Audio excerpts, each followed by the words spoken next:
رمضان رمضان رمضان رمضان رمضان۔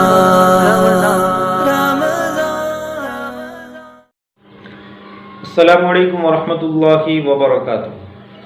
محترم ناظرین و سامعین، آج بحمدللہ تعلیم الاسلام کا 16واں درس ہے۔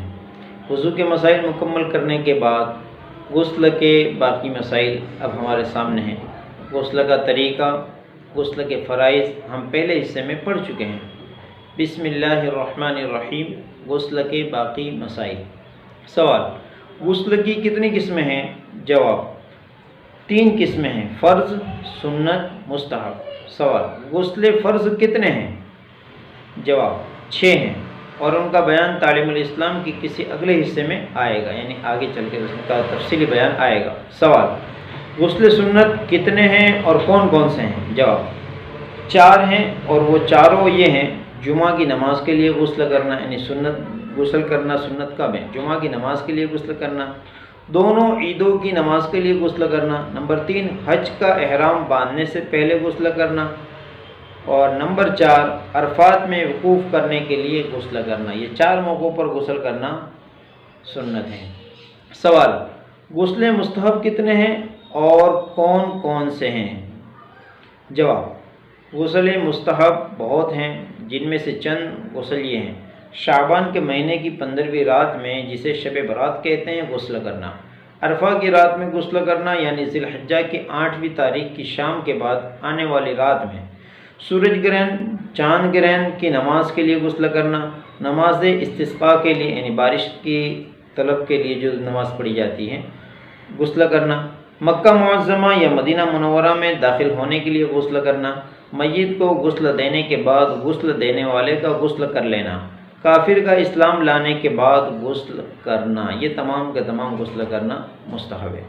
سوال: اگر غسل کی حاجت ہو اور دریا میں غوطہ لگا لیں یا بارش میں کھڑا ہو جائیں اور تمام بدن پر پانی بہہ جائیں تو غسل ادا ہو جائے گا یا نہیں؟ جواب: ہاں، ادا ہو جائے گا، بشرطہ کہ کلی کر لے اور ناک میں پانی ڈال لے۔ 3 چیزیں ہم نے پہلے پڑھی تھی کہ غسل میں فرض ہیں: پورے بدن پہ پانی بہانا، کلی کرنا اور ناک میں پانی ڈالنا۔ جب کسی تالاب میں، دریا میں غوطہ لگا لیا یا بارش کے پانی سے پوری طرح پورا بدن تر ہو گیا تو ایک فرض ادا ہو گیا۔ اب کلی کر لے، ناک میں پانی ڈال لے تو اس کا غسل ادا ہو جائے گا۔ سوال: غسل کی حالت میں قبلہ کی طرف منہ کرنا جائز ہے یا نہیں؟ جواب: اگر غسل کے وقت بدن ننگا ہو تو قبلہ کی طرف منہ کرنا ناجائز ہے، اور سطر چھپا ہوا ہو تو مضائقہ نہیں۔ سوال: سطر کھول کر غسل کرنا کیسا ہے؟ جواب: غسل خانہ میں یا کسی ایسے مقام پر جہاں دوسرے آدمی کی نگاہ اس کے سطر پر نہ پڑے، ننگے بدن نہانا جائز ہے۔ ایک اہم مسئلہ ہے، عام طور پر لوگ پوچھتے رہتے ہیں کہ باتھ روم میں ننگا ہو کر نہانا کیسا ہے؟ تو مسئلہ یہ ہے کہ جہاں کوئی دیکھ نہ سکتا ہو تو وہاں اس کی اجازت ہے، نہا سکتے ہیں، جائز ہیں، کوئی منع نہیں ہے، لیکن تقوی کے خلاف ہے کہ انسان کو خود بھی اپنا سطر نہیں دیکھنا چاہیے۔ اس کے لیے بہتر یہ ہے کہ وہ سطر کو ڈھانپ کر غسل کرے، لیکن اگر کوئی ننگا ہو کر کوئی غسل کرتا ہے تو کوئی حرج نہیں ہے۔ لیکن اگر ایسی جگہ پر ہے کہ جہاں کسی کی نگاہ پڑ سکتی ہیں تو پھر وہاں پر پورے کپڑے نکال کر غسل کرنا جائز نہیں ہے۔ سوال: سطر کھول کر غسل کرنا کیسا ہے؟ جواب: غسل خانہ میں یا کسی ایسے مقام پر جہاں دوسرے آدمی کی نگاہ اس کے سطر پر نہ پڑے، ننگے بدن نہانا جائز ہے۔ سوال: غسل میں مکروہ کتنے ہیں؟ جواب: پانی زیادہ بہانا، سطر کھلا ہونے کی حالت میں کلام کرنا، بات چیت کرنا، یا قبلے کی طرف منہ کرنا، سنت کے خلاف غسل کرنا۔ سنت طریقہ ہم پہلے پڑھ چکے ہیں۔ سوال: اگر غسل سے پہلے وضو نہ کیا تو غسل کے بعد نماز کے لیے وضو کرنا ضروری ہے یا نہیں؟ جواب: غسل کے اندر وضو بھی ہو گیا، پھر وضو کرنے کی حاجت نہیں، پورا بدن ہی ہم نے تر کر لیا غسل میں، تو جو وضو کے 4 فرض ہیں وہ تو خود بخود دھل گئے، تو وضو ہو گیا۔ البتہ اگر بندہ نیت کر لیں تو اس کو وضو کا ثواب بھی مل جائے گا۔ اسی لیے سنت طریقہ غسل کا، اس میں یہ ایک سنت آئی تھی کہ غسل سے پہلے وضو کر لینا، یعنی وضو میں جو چیزیں فرض ہیں ان کو دھو لینا۔ موضوع پر مسح کرنے کے باقی مسائل۔ بنیادی مسائل، ضروری مسائل ہم پہلے پڑھ چکے ہیں، اب کچھ اہم مسائل جو باقی رہ گئے۔ سوال: مسح کی مدت کا کس وقت سے حساب کیا جائے؟ سردیوں میں جو ہم چمڑے کے موضوع پر مسح کریں گے تو جیسا ہم نے پچھلے حصے میں پڑھا کہ اگر مقیم ہے تو ایک دن ایک رات، اگر مسافر ہیں تو 3 دن 3 رات تک مسح کر سکتا ہے۔ تو اس مسح کی مدت کا حساب کس وقت سے لگائیں؟ جواب: جس وقت سے وضو ٹوٹا ہے اس وقت سے 1 دن 1 رات یا 3 دن 3 رات مسح جائز ہے۔ مثلا جمعہ کی صبح کو وضو کر کے موزے پہنے اور اس کا یہ وضو ظہر کا وقت ختم ہونے پر ٹوٹا، تو یہ شخص اگر مقیم ہے تو ہفتہ کی ظہر کے وقت یعنی سنیچر کی ظہر کے وقت تک مسح کر سکتا ہے، اور مسافر ہیں تو پیر کے دن کی ظہر تک مسح کر سکتا ہے۔ سوال: مسح کن کن چیزوں سے ٹوٹتا ہے؟ جواب: جن چیزوں سے وضو ٹوٹتا ہے ان سے مسح بھی ٹوٹ جاتا ہے، اور ان کے علاوہ مسح کی مدت گزر جانے اور موزے اتار دینے اور 3 انگلیوں کے برابر موزے پھٹ جانے سے بھی مسح ٹوٹ جاتا ہے۔ سوال: اگر وضو ہونے کی حالت میں موزہ اتار دیا یا وضو ہونے کی حالت میں مدت مسح کی پوری ہو گئی تو کیا حکم ہے؟ جواب: ان دونوں صورتوں میں صرف پاؤں دھو کر موزے پہن لینا کافی ہے اور پورا وضو کر لینا مستحب ہے۔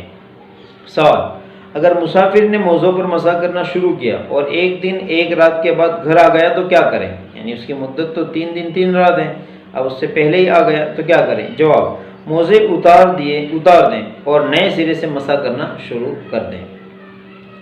سوال: اگر مقیم نے مسح شروع کیا اور پھر سفر میں چلا گیا تو کیا کریں؟ جواب: اگر 1 دن 1 رات پوری ہونے سے پہلے سفر کیا تو 3 دن 3 رات موزے پہنے رہیں اور مسح کرتا رہیں، اور 1 دن 1 رات پوری ہونے کے بعد سفر کیا تو موزے اتار کر نئے سرے سے مسح شروع کر دیں۔ سوال: اگر موزہ کئی جگہ سے تھوڑا تھوڑا پھٹا ہوا ہو تو کیا حکم ہے؟ جواب: ایک موزہ کئی جگہ سے تھوڑا تھوڑا پھٹا ہوا ہو تو اسے جمع کر کے دیکھو، اگر مجموعہ 3 انگلیوں کے برابر ہو جائیں تو مسح ناجائز ہے، اور کم رہے تو جائز ہے، اور دونوں موزے پھٹے ہوئے ہوں اور دونوں کی مجموعی پھٹن 3 انگلیوں کے برابر ہو لیکن ہر ایک کی پھٹن 3 انگلیوں کی مقدار سے کم ہو تو مسح جائز ہے۔ نجاست حقیقیہ اور اس کی طہارت کے باقی مسائل۔ طہارت کے مسائل، نجاست کی قسمیں وغیرہ ہم پہلے پڑھ چکے ہیں، اب کچھ مسائل جو اس سلسلے میں باقی تھے وہ اس تیسرے حصے میں بیان کیے گئے ہیں۔ سوال: چمڑے کی چیزیں جیسے موزے، جوتی، بستر بند وغیرہ، اگر ان میں جسم دار نجاست لگ جائیں تو کس طرح پاک ہوتی ہیں؟ نجاست جسم والی ایک بغیر جسم والی، ایک جسم والی نجاست ہوتی ہیں، جیسا کہ پیشاب یہ بغیر جسم والی ہیں، اور اس طرح پاخانہ یہ جسم والی نجاست ہیں۔ تو اگر جسم والی نجاست اس طرح کی چیز پر لگ جائے تو کس طرح پاک کریں؟ جواب: زمین یا کسی اور چیز پر رگڑ دینے سے پاک ہو جاتی ہیں، بشرطے کہ رگڑنے سے نجاست کا جسم اور اثر جاتا رہے۔ جیسے چمڑے کی کسی چیز پر نجاست لگ گئی جسم والی، جیسے پاخانہ لگ گیا، تو زمین پر رگڑنے سے پاخانے کا وہ اثر بھی ختم ہو جائیں اور وہاں بدبو بھی ختم ہو جائیں اور ذرا بھی اثر باقی نہ رہے اس چمڑے کی چیز پہ، تو وہ چیز پاک ہو جاتی ہے۔ شرط ہے کہ اس کا اثر ختم ہو جانا چاہیے۔ سوال: اگر انہی چیزوں میں پیشاب، شراب یا اسی طرح کی اور کوئی نجاست لگ جائیں تو کس طرح پاک کی جائے؟ یعنی بغیر جسم والی نجاست لگ جائے تو؟ جواب: پانی یا کسی اور بہنے والی پاک چیز سے جو نجاست کے اثر کو دور کر دیں دھو کر پاک ہوگی، یعنی سوائے جسم دار نجاست کے اور نجاستیں لگ جائیں تو رگڑنے سے چمڑے کی چیزیں پاک نہ ہوگی بلکہ دھونا ضروری ہے۔ سوال: چاقو، چھری، تلوار اور لوہے یا چاندی یا تانبے، ایلومینیم وغیرہ کی چیزیں ناپاک ہو جائیں تو بغیر دھوئے پاک ہوگی یا نہیں؟ جواب: لوہے کی چیزیں جبکہ وہ صاف ہوں، زنگ نہ ہو، اور چاندی، سونے، تانبے، المونیم، پیتل وغیرہ دھاتوں کی چیزیں اور شیشہ کی چیزیں اور ہاتھی دانت یا ہڈی کی چیزیں اور چینی کے برتن، یہ تمام چیزیں جبکہ صاف اور نقشی نہ ہو اس طرح رگڑنے سے کہ نجاست کا اثر جاتا رہے پاک ہو جاتی ہے۔ یعنی ان تمام چیزوں کو اس طرح رگڑے زمین سے یا کسی چیز سے کہ نجاست کا اثر ہی جاتا رہے تو پاک ہو جاتی ہے۔ اس میں ایک چیز آئی کہ اس پہ نقشین نہ ہو۔ نقشین کے مطلب یہ کہ ان چیزوں پہ نقش بنا ہوا نہ ہو، اگر ایسا ہوگا تو پھر نجاست رگڑنے کے باوجود بھی اندر رہ جائے گی۔ سوال، نقشین نہ ہونے سے کیا مراد ہے؟ جواب، یعنی ان کے جسم میں ایسے نقش نہ ہو جن سے جسم اونچا نیچا ہو جاتا ہو، کیونکہ ایسے نقش میں رگڑنے کے بعد بھی نجاست باقی رہ جانے کا احتمال ہے۔ ہاں، صرف رنگ کے نقش ہوں تو یہ چیزیں رگڑنے سے پاک ہو جائے گی۔ سوال، زمین پر نجاست مثلا پیشاب یا شراب وغیرہ لگ جائیں تو کس طرح پاک ہوگی؟ جیسے زمین پر بچے نے پیشاب کر دیا تو پاک کس طرح ہوگی زمین؟ جواب، زمین جب خشک ہو جائیں اور نجاست کا اثر رنگ بو مزہ جاتا رہے تو پاک ہو جاتی ہیں۔ سوال، مکان یا مسجد وغیرہ میں پکی اینٹوں یا پتھر کے فرش یا دیوار پر نجاست لگ جائیں تو کس طرح پاک کی جائے؟ جواب، اینٹ اور پتھر جو عمارت میں لگے ہوئے ہوں خشک ہو جانے اور نجاست کا اثر جاتے رہنے سے پاک ہو جاتے ہیں۔ سوال، جو چیزیں کہ دھونے میں نچوڑی نہیں جا سکتی، مثلا تانبے کا برتن یا بچھانے کے موٹے موٹے گدے، تو ان کو پاک کرنے کے لیے کس طرح دھویا جائے؟ جواب، ایسی چیزیں جن کو نچوڑنا غیر ممکن یا مشکل ہیں ان کے دھونے کا طریقہ یہ ہے کہ ایک مرتبہ دھو کر چھوڑ دو، جب پانی ٹپکنا بند ہو جائے تو دوسری بار دھو کر چھوڑ دو، جب پانی ٹپکنا بند ہو جائے تو تیسری بار دھو ڈالو، پاک ہو جائے گی۔ مگر دھونے میں جس قدر ملنا ممکن ہو اس قدر ملنا ضروری ہے تاکہ نجاست نکالنے میں اپنی طاقتور کوشش ہو جائے۔ کوشش یہ کرنی چاہیے انسان کو اپنے طور پر کہ نجاست کا اثر ختم ہو جائے۔ سوال، مٹی کے برتن ناپاک ہو جائیں تو پاک ہو سکتے ہیں یا نہیں؟ جواب، مٹی کے برتن بھی دھونے سے پاک ہو جاتے ہیں اور ان کے پاک کرنے کا وہی طریقہ ہے جو اس سے پہلے سوال و جواب میں لکھا گیا۔ سوال، نجیس چیز مثلا گوبر جل کر راکھ ہو جائے تو وہ راکھ پاک ہے یا ناپاک؟ جواب، ناپاک چیز جب جل کر راکھ ہو جائیں تو وہ راکھ پاک ہیں۔ سوال، گھی میں چوہا گر کر مر گیا تو اس کا کیا حکم ہے؟ جواب، گھی اگر جمع ہوا ہو تو چوہا اور اس کے آس پاس کا گھی نکال ڈالو، باقی گھی پاک ہے، اور اگر پگھلا ہوا ہو تو تمام گھی ناپاک ہے۔ سوال، ناپاک گھی یا تیل کس طرح پاک کیا جائے؟ جواب، ناپاک گھی یا تیل میں اس کے برابر پانی ڈال کر جوش دو، یعنی گرم کر دو، پھر گھی یا تیل جو پانی کے اوپر آ جائیں اسے اتار لو اور 3 مرتبہ اسی طرح کرو تو وہ گھی یا تیل پاک ہو جائے گا۔ یہ اس کو پاک کرنے کا ایک طریقہ ہے۔ استنجا کے باقی مسائل۔ سوال، استنجا کی کون سی صورتیں مکروہ ہیں؟ جواب، قبلہ کی طرف منہ یا پیٹ کر کے استنجا کرنا، ایسی جگہ استنجا کرنا کہ کسی شخص کی نظر استنجا کرنے والے کے سطر پر پڑتی ہو، مکروہ ہے۔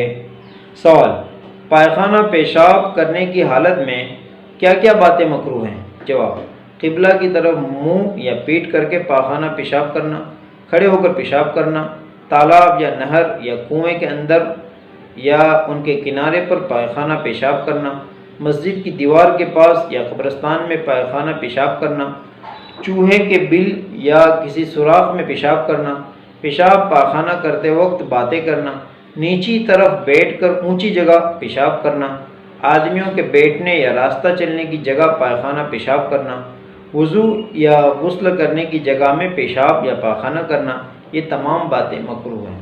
اس میں ایک بات آئی کہ وضو اور غسل کرنے کی جگہ، اس سے مراد باتھ روم ہے کہ آج کل جو باتھ روم ہوتے ہیں گھروں میں وہاں پر بھی پیشاب نہیں کرنا چاہیے، پیشاب کرنا مکروہ ہے۔ اگر کر دیا ہے تو پھر اس کی طہارت یعنی پاک کرنے کا اہتمام کرنا چاہیے۔ پانی کے باقی مسائل۔ سوال، دھوپ سے گرم ہوئے پانی سے وضو جائز ہے یا نہیں؟ جواب، جائز ہے لیکن بہتر نہیں۔ سوال، وضو کرتے وقت بدن سے پانی کے قطرے برتن میں گریں تو اس پانی سے وضو جائز ہے یا نہیں؟ جواب، وضو کرتے وقت جو پانی بدن سے گرتا ہے اگر بدن پر نجاست حقیقیہ نہ ہو تو وہ مستعمل پانی کہلاتا ہے۔ مستعمل پانی غیر مستعمل پانی میں مل جائے تو اس کا حکم یہ ہے کہ جب تک مستعمل پانی کی مقدار غیر مستعمل سے کم رہیں اس وقت تک اس سے وضو اور غسل جائز ہے، اور جب مستعمل پانی کی مقدار غیر مستعمل کے برابر یا اس سے زیادہ ہو جائے تو پھر اس سے وضو اور غسل ناجائز ہیں۔ سوال، اگر پانی میں کوئی پاک چیز مل جائے مثلا صابن یا زعفران تو اس سے وضو جائز ہے یا نہیں؟ جواب: پانی میں پاک چیز ملنے سے ایک دو وصف بدل جانے پر بھی وضو جائز رہتا ہے۔ ہاں، جب تینوں وصف بدل جائیں اور پانی گاڑھا ہو جائیں تو وضو ناجائز ہو جاتا ہے۔ سوال: اگر تالاب یا حوض شرعی گز سے 2 گز چوڑا اور 50 گز لمبا ہو، یا 4 گز چوڑا اور 25 گز لمبا، یا 5 گز چوڑا اور 20 گز لمبا ہو تو وہ جاری پانی کے حکم میں ہوگا یا نہیں؟ جواب: ہاں، وہ جاری پانی کے حکم میں ہوگا۔ سوال: اگر حوض کا کھلا ہوا منہ شرعی مقدار سے کم ہے لیکن نیچے کا حصہ اس کا بہت بڑا ہے تو وہ بڑے حوض اور جاری پانی کے حکم میں ہے یا نہیں؟ جواب: اگر حوض 10 گز لمبا اور 10 گز چوڑا ہے لیکن اس کے چاروں طرف یا کسی ایک دو طرف سے اس کا منہ چھپا دیا ہے تو جس چیز سے چھپایا ہے اگر وہ پانی سے اوپر اونچی اور الگ رہتی ہیں تو وہ حوض ٹھیک ہے اور جاری پانی کے حکم میں ہے، اور اگر وہ جس چیز سے پانی چھپایا ہے پانی سے لگی رہتی ہیں تو وہ حوض ٹھیک نہیں اور تھوڑے پانی کا حکم رکھتا ہے۔ خلاصہ یہ کہ پانی کا اتنا حصہ معتبر ہے جتنا اوپر سے کھلا ہوا ہو، یعنی کسی چیز سے لگا ہوا نہ ہو، اس کی مقدار شرعی مقدار کے برابر ہونی چاہیے۔ اگر کھلا ہوا حصہ کم ہے تو نیچے سے چاہے جتنا زیادہ ہو اس کا اعتبار نہیں۔ کنویں کے باقی مسائل۔ سوال: اگر کنویں میں کبوتر یا چڑیا کی بیٹ گر جائیں تو اس کا کیا حکم ہے؟ جواب: کبوتر اور چڑیا کی بیٹ یا اونٹ، بکری، بھیڑ کی 2-4 مینگنیوں سے کنواں ناپاک نہیں ہوتا۔ سوال: اگر کنویں میں کافر ڈول نکالنے کے لیے اترا اور پانی میں غوطہ لگایا تو کنویں کا کیا حکم ہے؟ جواب: اگر اس کافر کو کنویں میں اترنے سے پہلے نہلا دیا جائے اور پاک کپڑا سطر پر باندھ کر کنویں میں اترے تو کنواں پاک ہے، اور اترنے سے پہلے نہیں نہایا اور اپنے مستعمل کپڑے کے ساتھ اترا تو کنویں کا سارا پانی نکالا جائے، کیونکہ کافروں کا بدن اور کپڑا اکثر ناپاک ہی رہتا ہے۔ سوال: اگر کنویں پر کوئی خاص ڈول پڑا نہ رہتا ہو بلکہ لوگ چھوٹے بڑے مختلف ڈولوں سے پانی بھرتے ہوں تو اس کنویں کو پاک کرنے کے لیے کس ڈول سے پانی نکالا جائے؟ جواب: جب کہ کنویں پر کوئی خاص ڈول نہ ہو یا کنویں کا خاص ڈول بہت بڑا یا بہت چھوٹا ہو تو ان صورتوں میں درمیانی ڈول کا اعتبار ہے۔ درمیانی ڈول وہ ہیں جس میں 80 انگریزی روپیہ بھر کے سیر سے 3.5 سیر پانی سماتا ہو۔ الحمدللہ یہ طہارت کے پاکی کے مسائل مکمل ہوئے۔ اب حضرات سے گزارش ہے کہ یہ تمام چھوٹے چھوٹے مسائل جو روزمرہ کی زندگی میں اکثر لوگوں کو پیش آتے ہیں، لہٰذا زیادہ سے زیادہ اس ویڈیو کو لوگوں تک پہنچائیں، شیئر کریں، لوگوں تک یہ مسائل کی واقفیت ہو۔ اللہ تعالی ہم تمام کو عمل کرنے کی توفیق عطا فرمائے۔